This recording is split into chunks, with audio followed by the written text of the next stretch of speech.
Alza tu vara y las aguas se dividirán.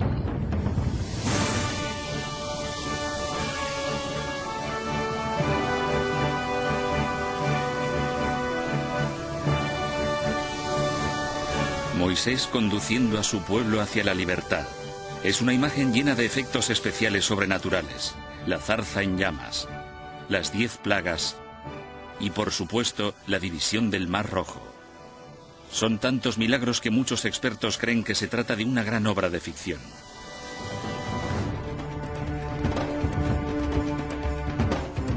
¿Se inventaron los imaginativos escribas judíos un relato dramático para dar una historia a su pueblo?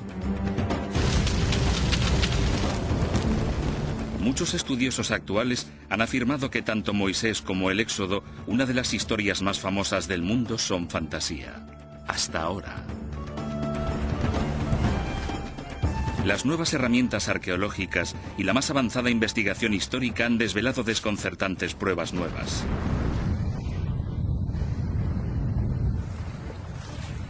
Pruebas que nos conducen a un río de Carolina del Norte que se convirtió en sangre. A una isla donde habría estado ubicada la legendaria Atlántida y a un inmenso tsunami en el mar Mediterráneo.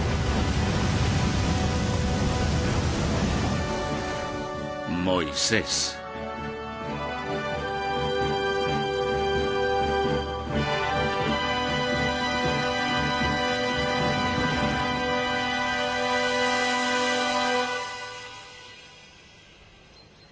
En este programa se planteará la existencia de una base histórica para una de las mayores narraciones jamás contadas. Moisés es un gigante de la religión mundial. 3 grandes confesiones consideran su historia sagrada. Según la Biblia cristiana, el Corán musulmán y la Torá judía, Dios intervino directamente en la historia a través de este notable profeta. Estas son las cosas que os ordena hacer el Señor. Por medio de Moisés, Dios entregó las tablas de la ley a su mundo. Y hasta el día de hoy, esos 10 mandamientos siguen siendo la base moral de 3 religiones del planeta. La historia de Moisés comienza en su lugar de nacimiento, el delta del Nilo del antiguo Egipto. Los refugiados hebreos huyeron de la sequía en su tierra natal, la Palestina bíblica, y se asentaron aquí.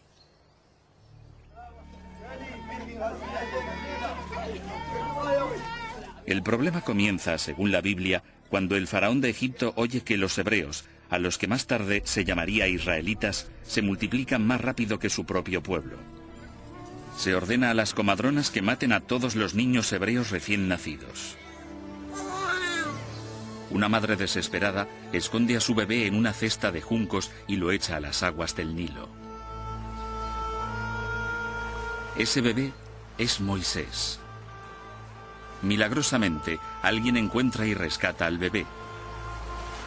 Un comienzo mágico para la historia de Moisés. ¿Pero es eso cierto?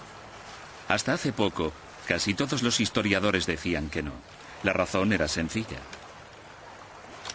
La historia de Moisés es muy parecida a la de un mito de Babilonia en el actual territorio iraquí sobre un gran rey llamado Sargón, quien, siendo bebé, fue encontrado en una cesta en un río.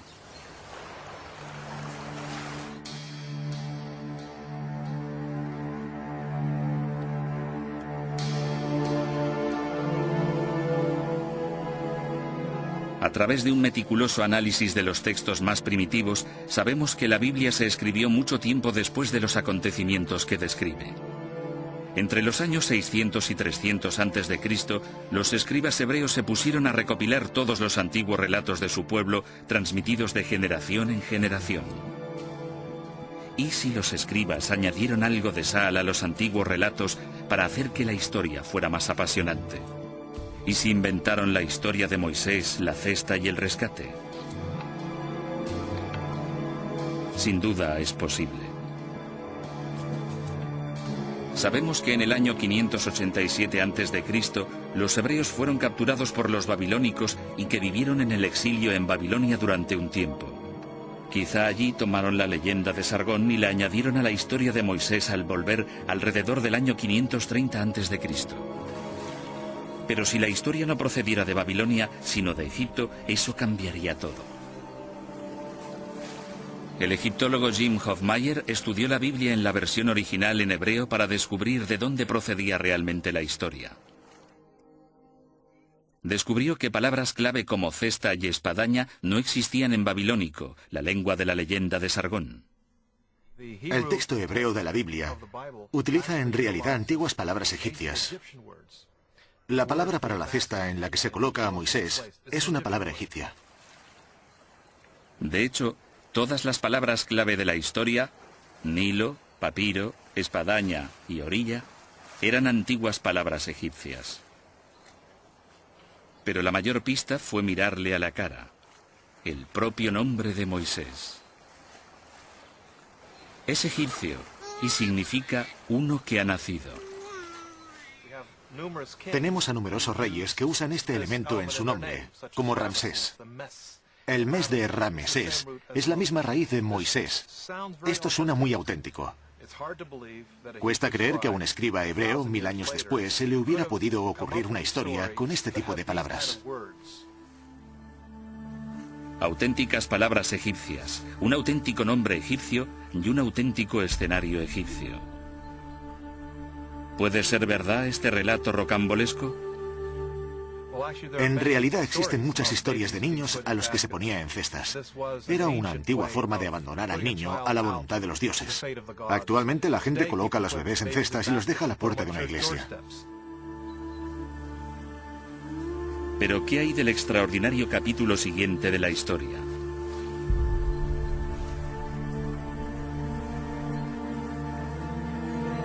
La Biblia afirma que Moisés fue rescatado por la hija del faraón o su esposa, según el Corán.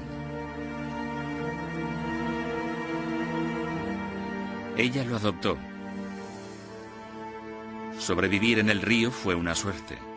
Pero el hecho de que un pobre inmigrante fuera rescatado por la realeza y fuera criado como un príncipe es sin duda algo propio de un cuento de hadas.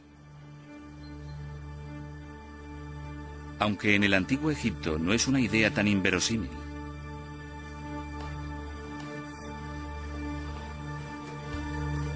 Los faraones batían récords.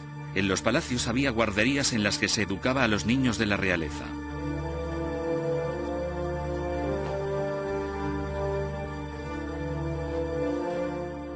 Por los textos antiguos conocemos una institución asociada al palacio que se llamaba la Guardería Real.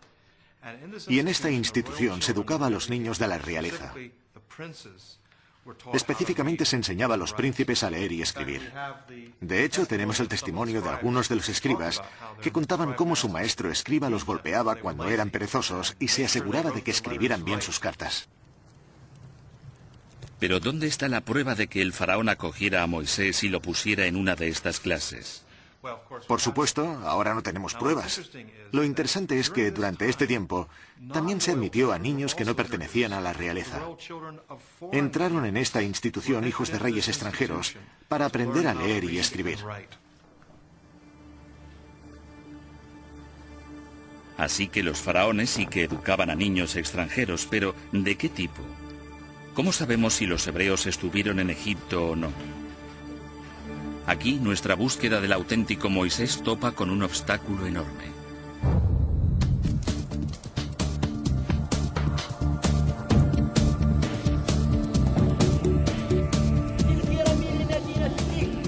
Necesitamos ver si existen pruebas físicas de que los hebreos estuvieran en Egipto.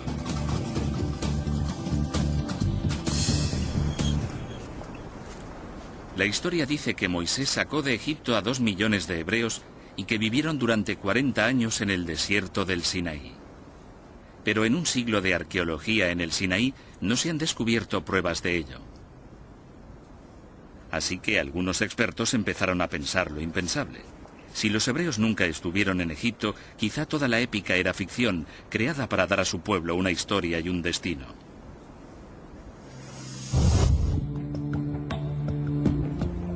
De hecho, muchos arqueólogos abandonaron la búsqueda de Moisés, pero algunos se negaron a rendirse.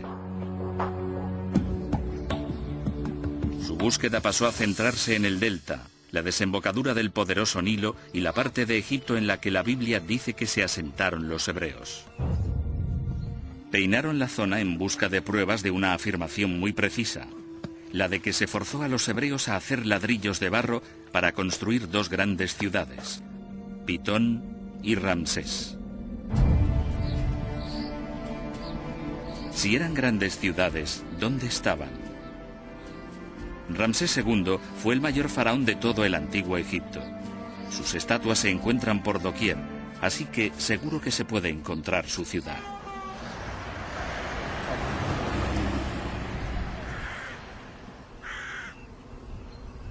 Pero al buscar hoy por la zona del delta no se halla ninguna señal de ella. Sonaba más como una historia inventada por un escriba. Hasta que un día, un granjero de la zona encontró una pista tentadora.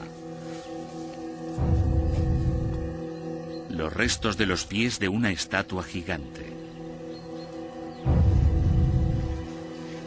Los arqueólogos no se creían su suerte. Una inscripción en un pedestal cercano confirmó que la estatua pertenecía a Ramsés II.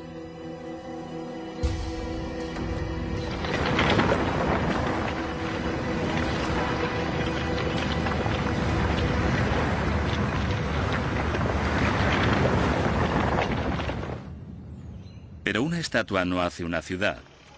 Para probarlo, los arqueólogos necesitaban encontrar restos de edificios hechos con ladrillos de barro. En los años 70, diversos equipos de arqueólogos egipcios y alemanes comenzaron a buscar por la zona pruebas de la ciudad perdida de Ramsés. Fueron desenterrando gradualmente restos de casas, templos e incluso palacios. Si realmente esto era una antigua ciudad en su día, habría llevado varias generaciones excavarla. Pero ahora, con la nueva tecnología, los arqueólogos pueden detectar cimientos a mucha profundidad y hacer un mapa de toda una ciudad en cuestión de meses. Ramsés II fue un constructor prolífico, así que gracias a los templos y palacios que sobreviven en otras partes de Egipto, tenemos una idea acertada de qué aspecto tenía la ciudad. Fue una de las mayores ciudades del antiguo Egipto. Se construyó en torno al año 1250 a.C. Vivieron allí 20.000 egipcios.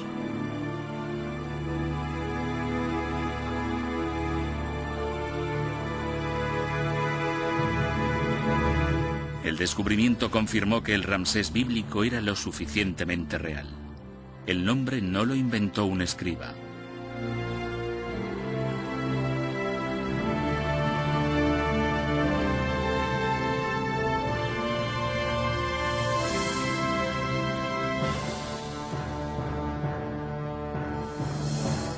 Pero, ¿fueron realmente esclavos hebreos quienes construyeron esta ciudad? En los documentos del antiguo Egipto hay una misteriosa referencia a una tribu capturada por el faraón y forzada a trabajar en la ciudad de Ramsés. Una de estas tablillas de arcilla enumera grupos de personas que fueron capturadas por el faraón. Uno de los grupos se llama Jabiru. Jabiru suena a hebreos. Hebreos, Jabiru. ¿Podría ser el pueblo al que guió Moisés? No podemos saberlo con seguridad, pero las pistas están ahí. Eran nómadas de lengua semítica y querían asentarse en Canaán, la Siria actual, Israel y Palestina. Quizás sí eran los hebreos.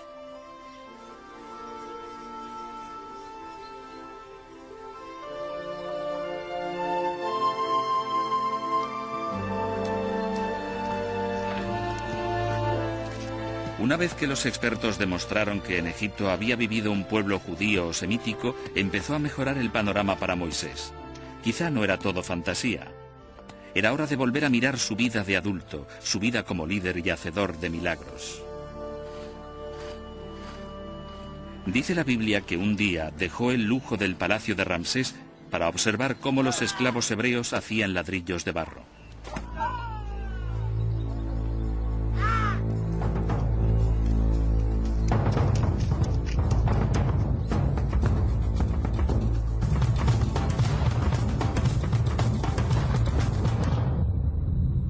En un estallido de ira ante las crueldades diarias que soportaban los hebreos, Moisés pasó de príncipe mimado a criminal perseguido. Le esperaba la pena de muerte si lo cogían. Al huir de Egipto, Moisés se dirigió a Midian, limítrofe con Arabia.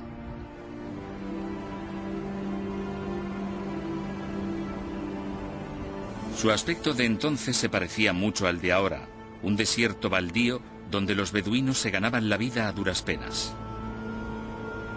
Según la historia, Moisés ayuda a sus hermanas, molestadas por unos hombres mientras intentan cuidar a sus ovejas. Es acogido por el padre de estas, Jetro, un sacerdote que ofrece a Moisés la mano de su hija Séfora como agradecimiento. Pasó allí 60 años viviendo tranquilo como pastor. Más adelante, cuando Moisés tenía 80 años, sucedió algo que cambiaría el curso de la historia. Estaba cuidando su rebaño cuando pasó junto a una zarza en llamas. La famosa historia dice que de las llamas salió la voz de Yahvé, Dios. Sí, aquí estoy, Señor. Dios ordenó a Moisés que fuera a obligar al faraón a que dejara marchar a su pueblo hebreo. No, Señor, no me envíes. Nunca he sido un buen orador. Pero Dios le otorgó poderes especiales.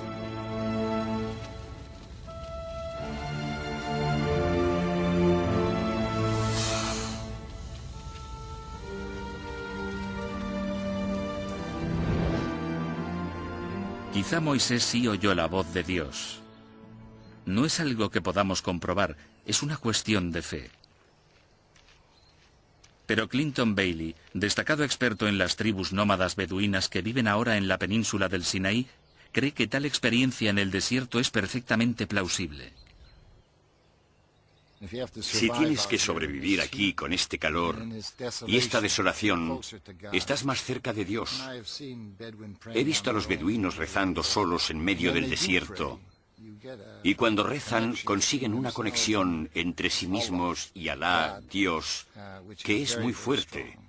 Y es como decir, oye, el de arriba, ayúdame. No tengo nada más aquí para seguir viviendo, salvo tu providencia. Fuera lo que fuera, fue un punto de inflexión, porque a partir de ese momento Moisés, un anciano de 80 años, decidió guiar a su pueblo desde Egipto hasta la tierra prometida.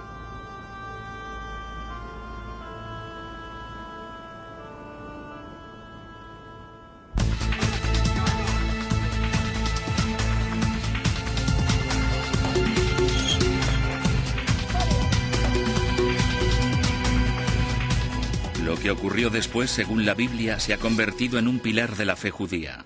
Bendito sea, Señor nuestro Dios, Rey del universo, Creador. Dios, por medio de Moisés, desató 10 plagas terribles sobre los egipcios, acontecimiento conmemorado por los judíos durante la fiesta anual de la Pascua. Primero, el Nilo se convirtió en sangre, los peces murieron y el río apestaba. Nadie se atrevía a acercarse y no digamos a beber. Moisés volvió a ver al faraón, pero volvió a negarse a que se marcharan los hebreos. La Biblia dice que Egipto se vio azotado por plagas de insectos, ranas, ganado muerto, langosta, úlceras, granizo y oscuridad. El faraón se negó obstinadamente a dejar que se fueran, así que Moisés infligió una última plaga terrible.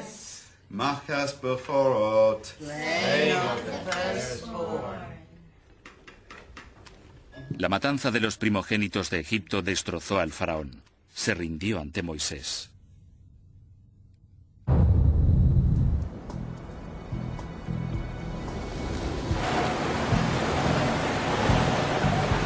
En la Biblia esas plagas eran acciones divinas por medio de la naturaleza. ¿Existen pruebas de acontecimientos naturales tan espectaculares? Este es el río Neuse, en New Bern, Carolina del Norte, lugar de un desastre medioambiental increíblemente parecido a algunas de las plagas de Egipto. Una mañana de verano de 1991, los residentes de New Bern descubrieron al despertar que, al igual que en la Biblia, parecía que las aguas de su río se habían convertido en sangre. ¿La causa? Peces moribundos. En los últimos 10 años hemos perdido más de 1.000 millones de peces. Este río llegó a volverse del color de la sangre. Pero quedaban cosas peores por llegar. A los nadadores e incluso a la gente que trabajaba cerca del río les comenzaron a salir llagas en brazos y piernas. Al igual que los peces, la gente estaba enfermando. Les estaban saliendo llagas en el cuerpo, las mismas llagas que a los peces. Echará sobre nosotros la enfermedad y la guerra.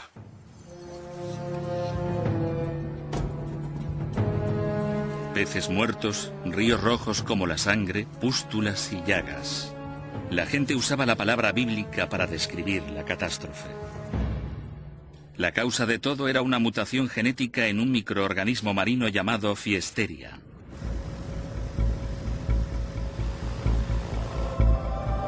La causa del brote fue la polución. Empeoró aún más cuando se desbordó el río.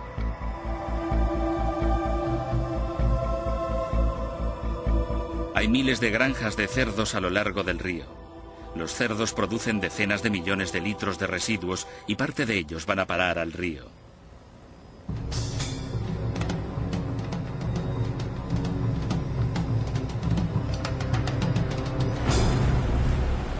John Marr, un epidemiólogo especializado en desastres medioambientales, cree que la polución en el antiguo Egipto podría haber ocasionado la primera plaga, matar a los peces y volver el Nilo rojo. Esa misma polución podría también haber llevado a millones de ranas a tierra, la segunda plaga. Si te niegas, cubriré Egipto de ranas. En tierra, las ranas morirían provocando una explosión de moscas y piojos, la tercera y cuarta plagas. Cuando los peces hubieron muerto y las ranas también, pudo haber poblaciones de insectos que criaran y pudieran transmitir enfermedades virales a la población equina, así como al ganado, matándolos. El ganado muerto fue la quinta plaga. Algún insecto como la mosca de los establos podría haber picado a humanos provocando la sexta plaga, la de las úlceras y ampollas. El organismo de la Fiesteria podría haber desencadenado las primeras 6 plagas, pero ¿qué hay de las otras? El granizo y la oscuridad, por ejemplo. 10 años antes, Estados Unidos fue azotado por otro desastre, esta vez en el noroeste. Murió ganado, los humanos se enfermaron y, lo más importante, hubo granizo y oscuridad. Parecían igual que las plagas bíblicas. Fue una secuencia de acontecimientos devastadores, y todo el mundo sabía qué lo había provocado.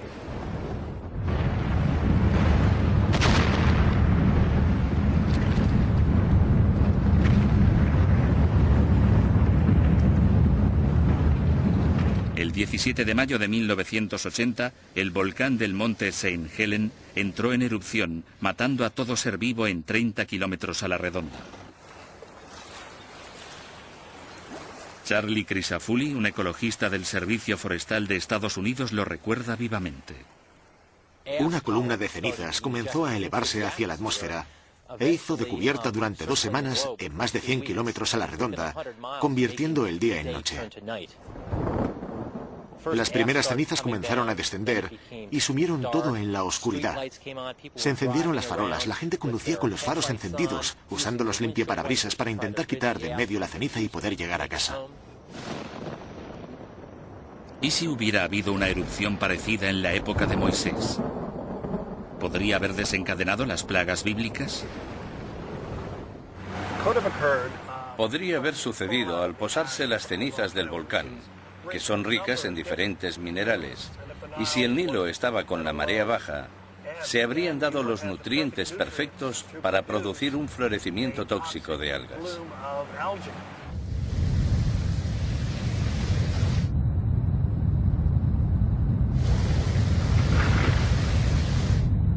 Cenizas volcánicas, polución, Fiesteria. Todo esto podría ayudar a explicar el enigma de las plagas de Egipto.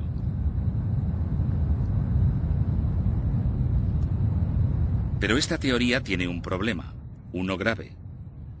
No hay ni un solo volcán activo en Egipto. ¿Fin de la historia? No exactamente. 500 millas marinas al noroeste del delta está la madre de todos los volcanes.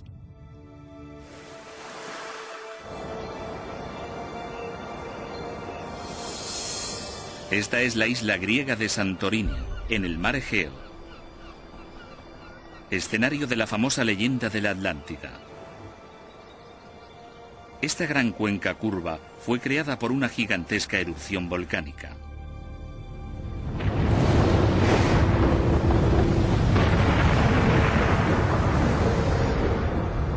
Fue una de las mayores explosiones de los últimos 10.000 años.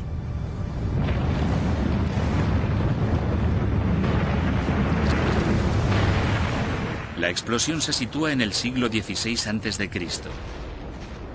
¿Pero pudo haber afectado a Egipto, 500 millas marinas al sureste? ¿Cuál era la dirección del viento en aquel día fatídico?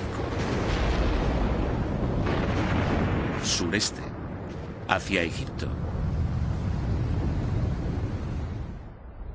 Todo esto salió a la luz al recoger muestras de la ceniza de Santorini del lecho marino. Las mayores concentraciones se encontraban en dirección al delta del Nilo. Aún así, eso no probó que la ceniza hubiera llegado a Egipto y hubiera caído sobre el delta. Para descubrirlo, el doctor Daniel Stanley, un oceanógrafo de la Smithsonian Institution, fue al delta y extrajo muestras de barro, arena y cieno. Vale, bien. Sí, de acuerdo. Veamos si conseguimos que funcione esto. En los núcleos que taladramos, encontramos fragmentos volcánicos química y ópticamente, en cuestión de tamaño y forma. Esos fragmentos de cristal se pueden relacionar con seguridad con la explosión de Santorini. El tamaño de los fragmentos de cristal también dio al Dr. Stanley una visión escalofriante del efecto de la onda expansiva sobre el delta. Creo que debió de ser una experiencia aterradora. Debió de ser muy duro el hecho en sí, la explosión. Se debió de notar cómo caía la ceniza. Así que creo que debió de ser lo que en la jerga llamamos una de las grandes. Con las pruebas de que la nube de ceniza pudo haber llegado hasta el delta, los científicos podían abordar la cuestión principal. ¿Desencadenó el volcán las plagas bíblicas?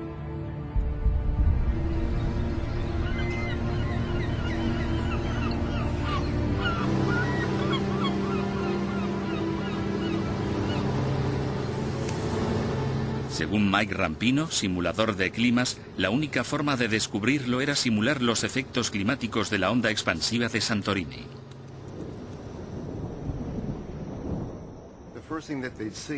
Lo primero que habrían visto sería esta nube de ceniza sobre ellos, tan oscura que ocultaba totalmente el sol. Luego una lluvia de cenizas desde el cielo, desde la nube, seguida del tipo de tiempo extraño que hay tras las erupciones volcánicas. Relámpagos, quizá oscuridad. ¿Y qué hay de las plagas de peces muertos e insectos? Si nos centramos en la zona de Egipto, estos resultados son nuevos. Vemos que hay sequía, una disminución de las precipitaciones en las partes altas de las fuentes del Nilo. Y el flujo del Nilo sería menor. Al bajar el nivel del río, las aguas comenzaron a estancarse. Con el río contaminado y la lluvia de minerales venenosos procedentes de la nube de ceniza, el Nilo se convirtió en un cóctel mortal. Las condiciones eran propicias para un brote de plagas.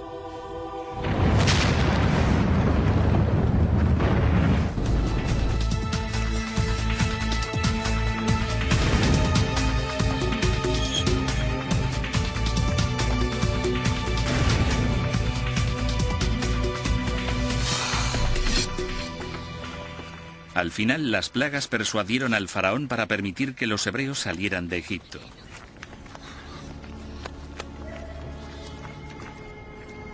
Y así comienza uno de los movimientos humanos más famosos de la historia, el Éxodo.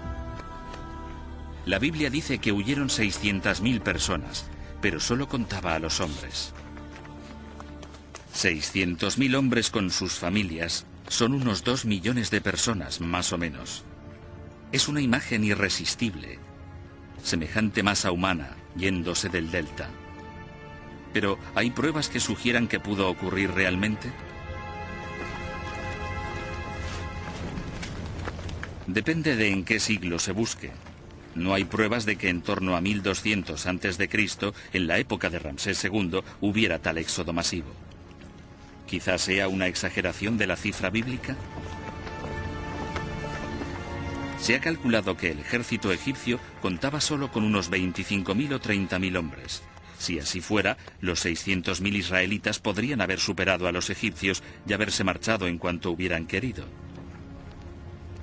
Así que debe de haber otra solución al problema de las cifras. Creo que la solución no es cambiar lo que ha dicho la Biblia, porque sí que tiene sentido. El problema no es lo que dice el texto bíblico, sino cómo se ha traducido y entendido a lo largo de la historia. La palabra Aleph significa 1000 y se ha traducido como 600 Aleph, que puede significar 1000. Sí que significa 1000, pero en el resto de la Biblia, esta palabra hebrea, Aleph, se traduce como clan o unidades militares. Si eso es cierto, nos encontramos ante una población mucho menor, quizá 25.000 en lugar de millones. 25.000 sería un pequeño éxodo, nada comparable a la cifra de 2 millones de la Biblia. Hay quienes creen que la cifra bíblica no es ninguna exageración. Pero ¿qué pruebas hay de esto?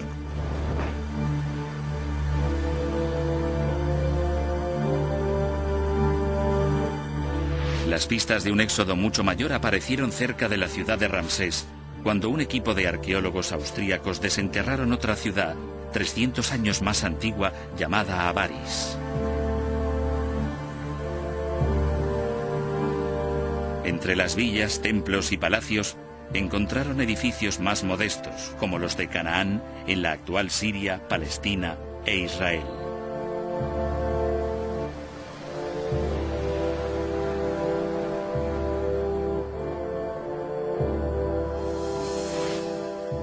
Encontraron sepulturas parecidas a esta reconstrucción que claramente no eran egipcias.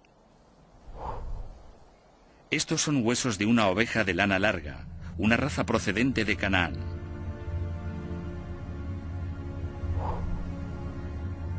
Los esqueletos humanos estaban a los lados como si estuvieran durmiendo, mirando al este, algo típicamente cananeo.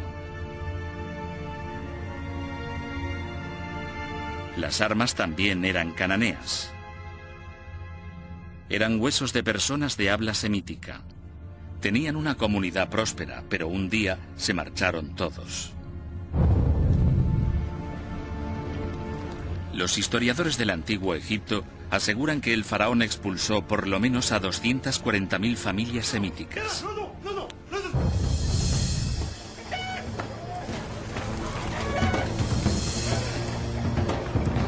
Viene a ser 1 millón de personas, una cifra mucho más cercana a la cifra bíblica. Tenemos allí a la población, vemos cómo desaparece, vemos cómo abandonan el lugar. La ciudad de Avaris queda completamente abandonada a la arena que va amontonándose y se han ido a algún lado. Los israelitas quedan liberados de su esclavitud de alguna manera y dejan Avaris rumbo al Sinaí. Los datos arqueológicos y la historia bíblica sí coinciden en esta época.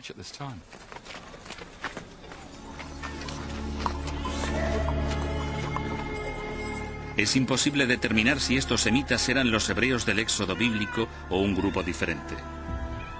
Pero un éxodo de estas características sería coherente con una parte de la historia especialmente desconcertante.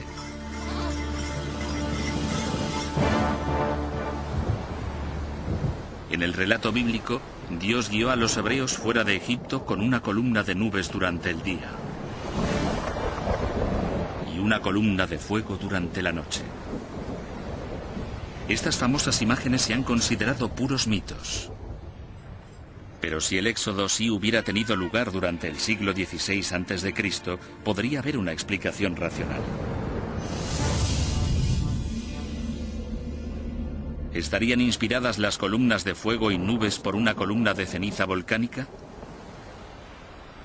El problema es que Santorini está a 500 millas marinas al noroeste del delta del Nilo.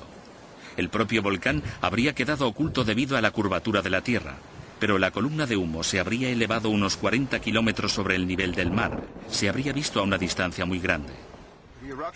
Las columnas de erupción en grandes erupciones como esta alcanzan la estratosfera, lo que supone 20, 30 o 40 kilómetros de altura. De modo que la población de Egipto podría haber visto materiales elevados a grandes altitudes. Por la noche, debido a la electricidad estática y a la concentración de ceniza en la atmósfera, habría relámpagos en la nube.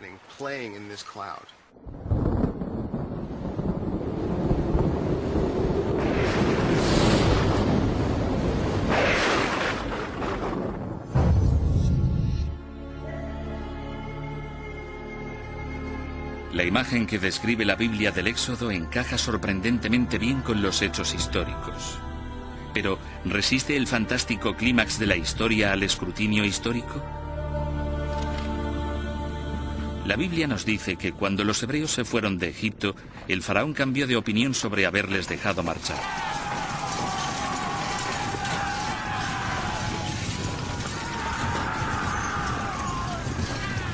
Tomando 600 de sus mejores carros, alcanzó a los esclavos fugitivos. Pero 600 vuelve a sonar a una exageración impresionante. No hay pruebas en Egipto de que Ramsés tuviera más que unos cuantos carros. Hasta 1997, fecha de un importante descubrimiento en el delta.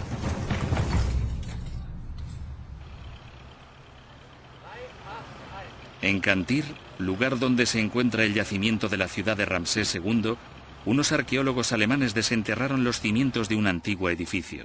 Allí encontraron enterrado esto, un tapacubos de un carro. Un carro solo no hace un ejército, así que continuaron excavando.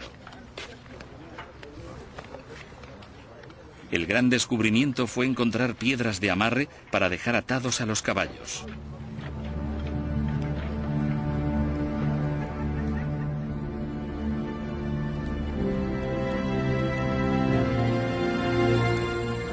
Esto demostró que aquel lugar en el pasado había sido un establo para carros y caballos.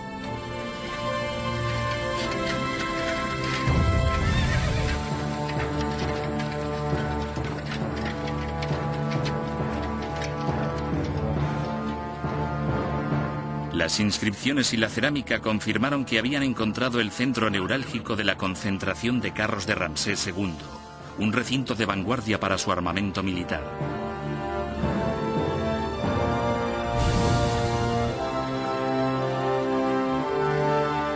Al finalizar la excavación, los arqueólogos habían encontrado establos suficientes para albergar a no menos de 500 carros y caballos.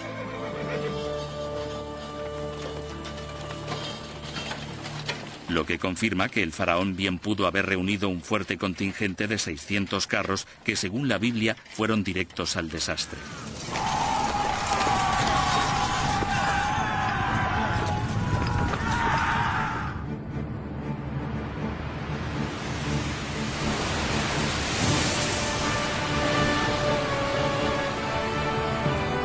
Cuando los hebreos se han marchado de Egipto, la Biblia cuenta la parte más milagrosa de la historia de Moisés, la división del Mar Rojo.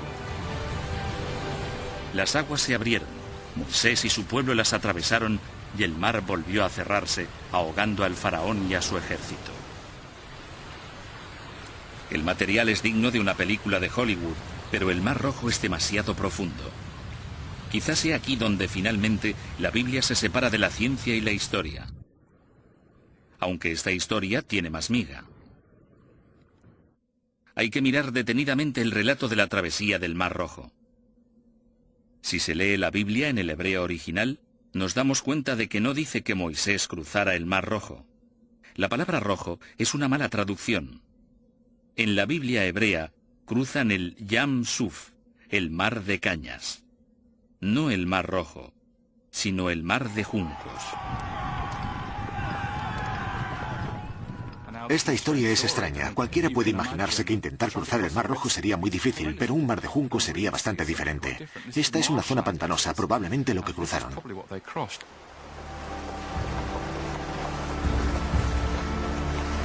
Ahora las nuevas Biblias usan la traducción correcta. Así que, ¿dónde está ese mar de juncos? Los textos del Antiguo Egipto mencionan una zona llamada Pazufi, que significa los juncos. Gracias a las fotografías por satélite, hemos descubierto enormes depresiones en la parte este del delta entre el Sinaí y la zona de cultivos. Estas depresiones fueron en su día regiones pantanosas. Y ese es el lugar que la Biblia llama Mar de Juncos y los egipcios Pa-Zufi, los juncos. Pero que el agua volviera y se llevara todos estos carros y soldados parece muy poco probable. ¿Podría ser posible? El texto auténtico nos dice que sopló un viento del este que empujó las aguas a un lado, y si se habla de un pantano de juncos poco profundo, o quizá de unos 2 o 3 metros de agua como máximo, es físicamente posible. De hecho, se ha visto en los últimos 100 años. La gente ha visto en estas zonas, en estos pantanales, cómo el agua era empujada hacia un lado.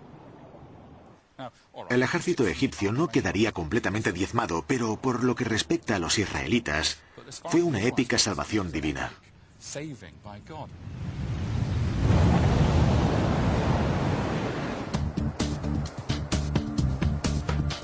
La Biblia hebrea dice que las aguas formaban un muro a derecha e izquierda, un gran cañón de agua. Es posible que esto estuviera inspirado por el recuerdo traumático de un cataclismo real.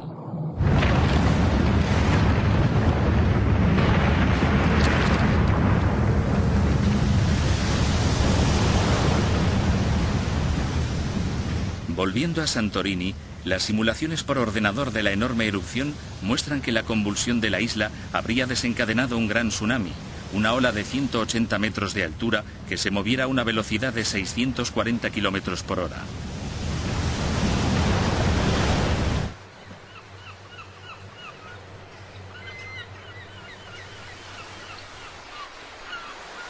Según Floyd McCoy, experto en maremotos, fue una de las mayores olas de marea de la historia y debió de alcanzar Egipto. Encontramos pruebas, por increíble que parezca, en el fondo marino. Los tsunamis barrieron el fondo del mar Mediterráneo y levantaron los sedimentos. Y nosotros podemos encontrar esos sedimentos. Esto nos da indicios de en qué direcciones fueron. El modelo simulado por ordenador nos mostraba la irradiación de olas por todo el Mediterráneo, llegando a alcanzar el delta del Nilo, así como todo el litoral. Pero ¿cómo podía un tsunami dividir las aguas poco profundas del mar de juncos? Si se observa unas olas normales, se aprecia que, por unos instantes, justo antes de romperse, el agua se retira de la playa.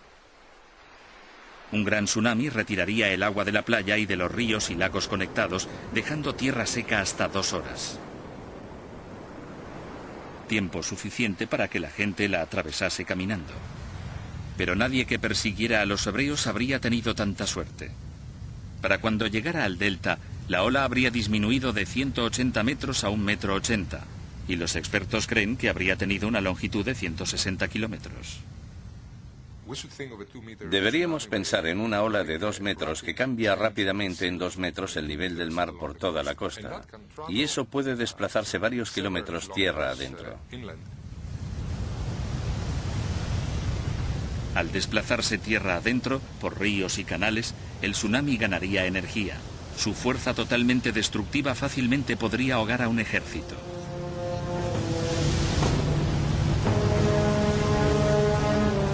Es una imagen asombrosa, pero pura especulación.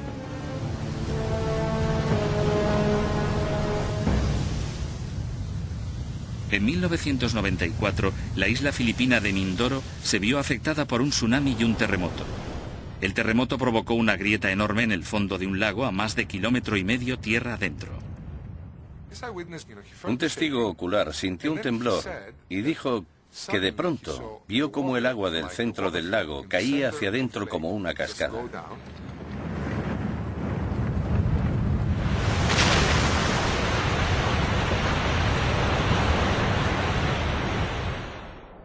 Y pasado un rato, miró hacia abajo y podía ver el fondo del lago. Y sus palabras exactas fueron: pensé que podía cruzarlo a pie. Kilómetro y medio río abajo, en la desembocadura del río había una enorme barcaza de 6.000 toneladas. Las aguas se desvanecieron y después el testigo vio cómo llegaba el tsunami. Y entonces ve cómo llega del mar una barcaza de 6.000 toneladas.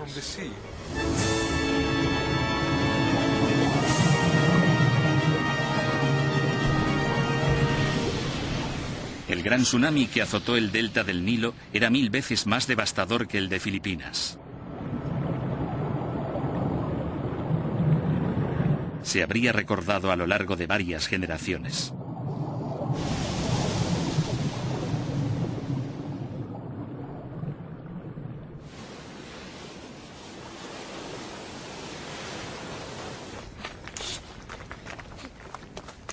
Tras todas las nuevas pruebas que apoyan la historia de Moisés y el Éxodo, hay un verdadero problema.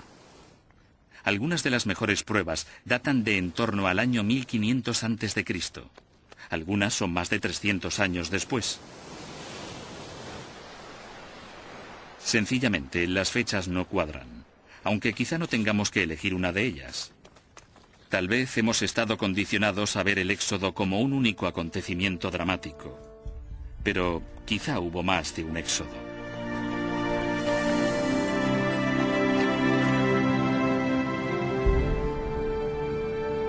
Como editor de la Biblical Archaeology Review, Herschel Shanks está en mejor posición que la mayoría para sopesar teorías opuestas.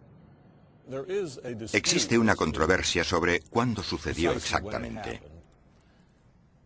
Pero también existe la teoría de que podría haber habido muchos éxodos, muchas salidas de Egipto de grupos de esclavos que se unieron como israelitas.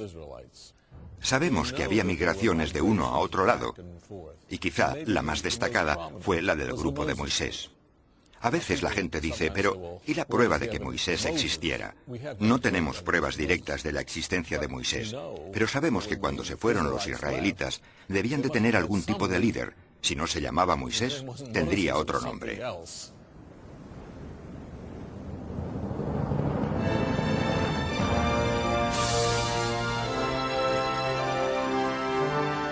El libro del Éxodo dice que, tras cruzar el mar de juncos, Moisés llevó a los hebreos hasta el Sinaí, donde pasaron 40 años vagando por el desierto. Tras errar durante 3 meses, los hebreos acamparon al pie de la montaña de Dios. En la montaña, Dios se le apareció a Moisés y cambió la vida de todos. Estas son las cosas que os ordena hacer el Señor. Los 10 mandamientos se han fijado en nuestra conciencia. Pero, ¿hay pruebas para esta parte de la historia?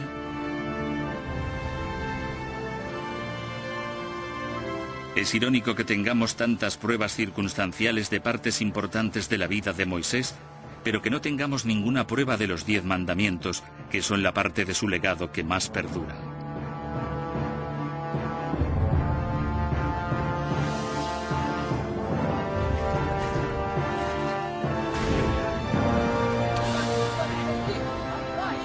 En cierto sentido, ahora todos somos hijos de Moisés.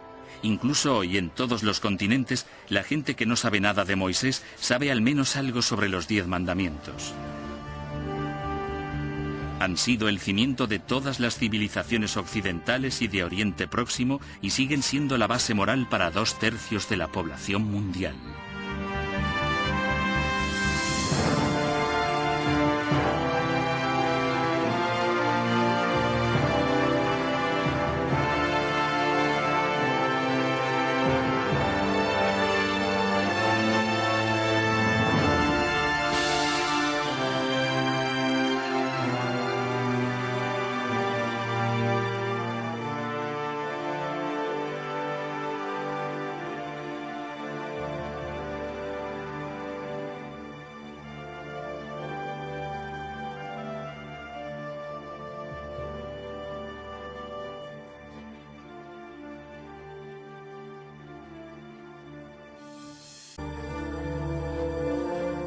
Por los textos antiguos conocemos una institución asociada al palacio que se llamaba la Guardería Real.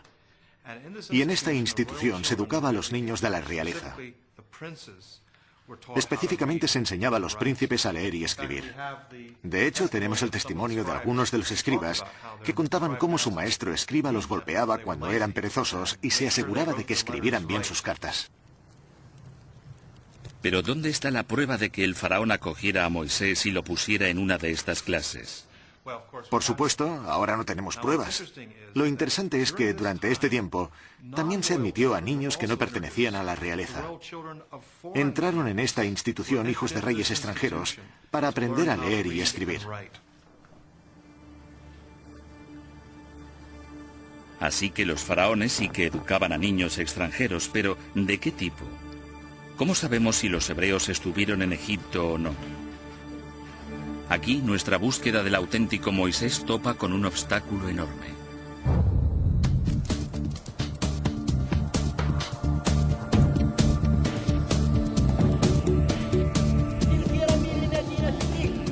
Necesitamos ver si existen pruebas físicas de que los hebreos estuvieran en Egipto.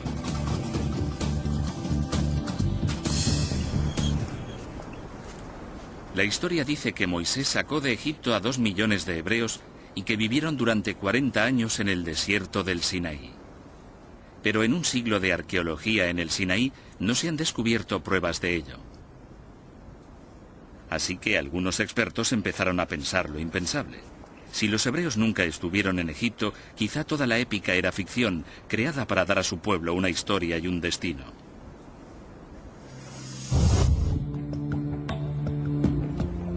De hecho, muchos iraquí sobre un gran rey llamado Sargón, quien, siendo bebé, fue encontrado en una cesta en un río.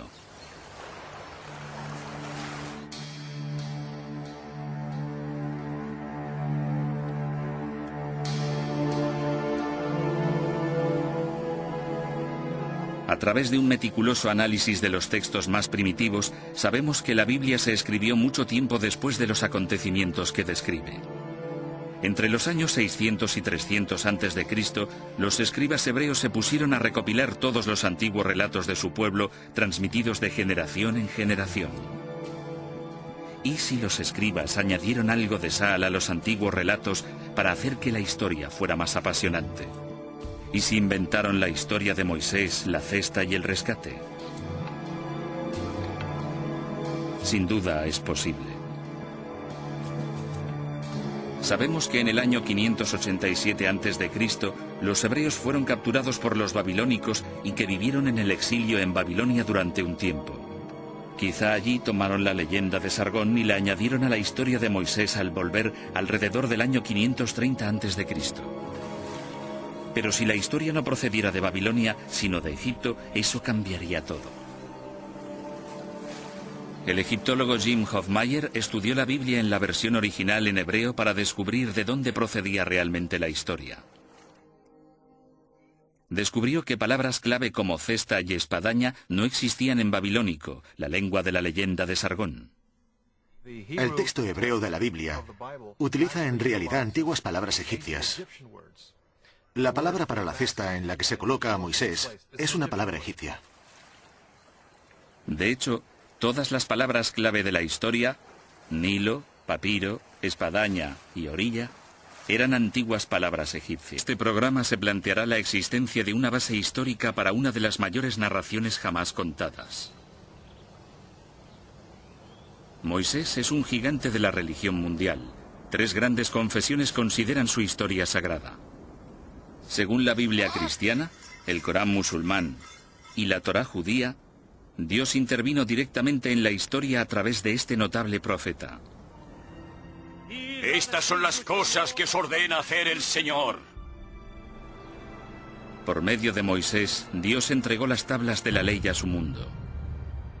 Y hasta el día de hoy, esos 10 mandamientos siguen siendo la base moral de 3 religiones del planeta. La historia de Moisés comienza en su lugar de nacimiento, el delta del Nilo del antiguo Egipto. Los refugiados hebreos huyeron de la sequía en su tierra natal, la Palestina bíblica, y se asentaron aquí.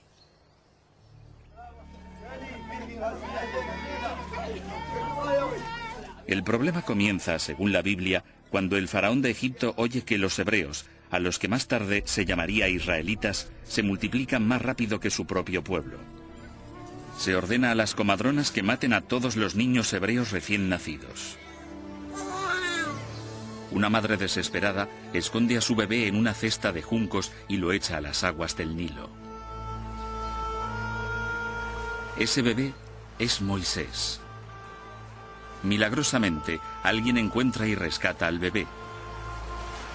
Un comienzo mágico para la historia de Moisés. ¿Pero es eso cierto? Hasta hace poco, casi todos los historiadores decían que no. La razón era sencilla. La historia de Moisés es muy parecida a la de un mito de Babilonia en el actual territorio.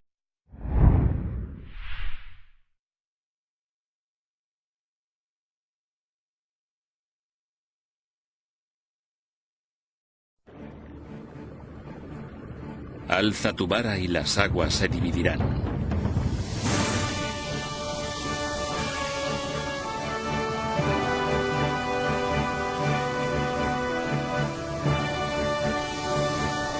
Moisés conduciendo a su pueblo hacia la libertad.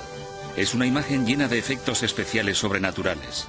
La zarza en llamas, las 10 plagas y, por supuesto, la división del Mar Rojo. Son tantos milagros que muchos expertos creen que se trata de una gran obra de ficción.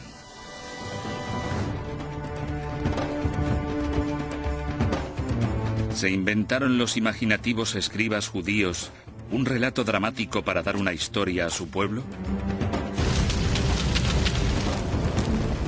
Muchos estudiosos actuales han afirmado que tanto Moisés como el Éxodo, una de las historias más famosas del mundo, son fantasía. Hasta ahora. Las nuevas herramientas arqueológicas y la más avanzada investigación histórica han desvelado desconcertantes pruebas nuevas.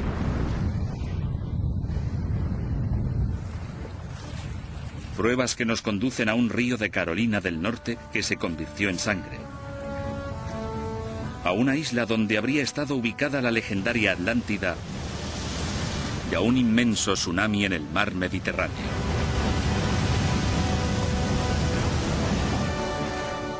Moisés.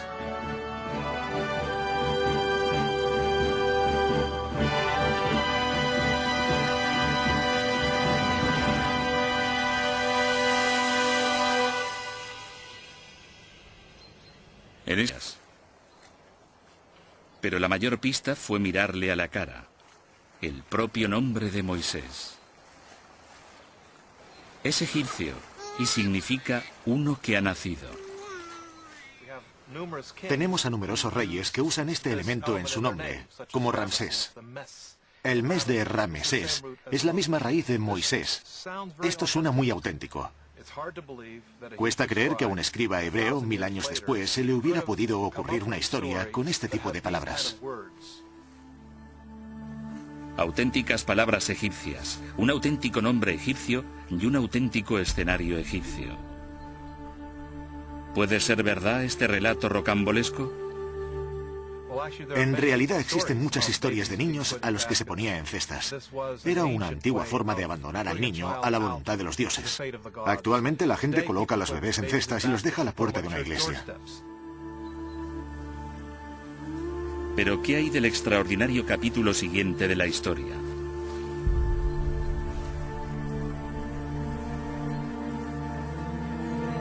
La Biblia afirma que Moisés fue rescatado por la hija del faraón o su esposa, según el Corán. Ella lo adoptó. Sobrevivir en el río fue una suerte. Pero el hecho de que un pobre inmigrante fuera rescatado por la realeza y fuera criado como un príncipe es sin duda algo propio de un cuento de hadas. Aunque en el antiguo Egipto no es una idea tan inverosímil.